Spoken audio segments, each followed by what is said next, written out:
As of March 2024, for nearly a full year, the same crooked cop has been getting away with exploiting and sexually assaulting the same victim.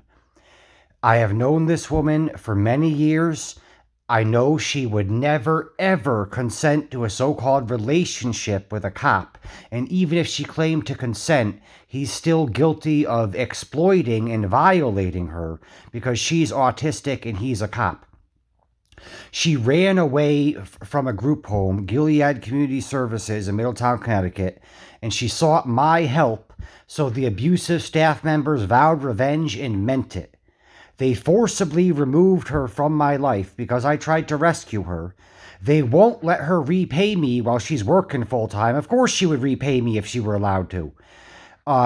I repeatedly loaned her more than half of my weekly money, and it adds up to at least a four-digit number.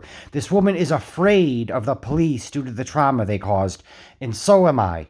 She would never, ever willingly defend the predator she has historically ran away from. She was abused so severely she ran away. Therefore, she's not safe at the group home. She's afraid to tell the truth because Andrew Lindberg has blue privilege and guns at the very least.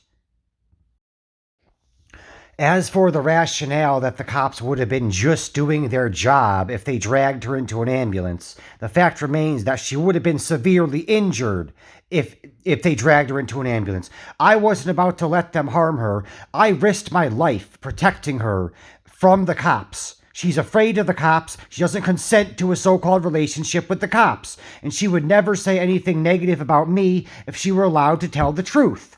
The CEO, Justin Salvio, tried to cover his ass by interrupting me with a variation of, "I know you are, but what am I?" He said clients flee from abusive male partners. He oversees a group home so abusive, the same victim has ran away from this particular group home 5 times. Justin Salvio is a predator. His so-called job includes sexually assaulting the so-called clients. Gilead Community Services is a forced prostitution ring. Duh! I don't ask questions that answer themselves, like what's inflicted upon women at group homes. Of course it's sexual abuse. There's no way that wouldn't be the case. The victim described this place as like a concentration camp, and now she's forced to defend the predators she ran away from a bunch of times.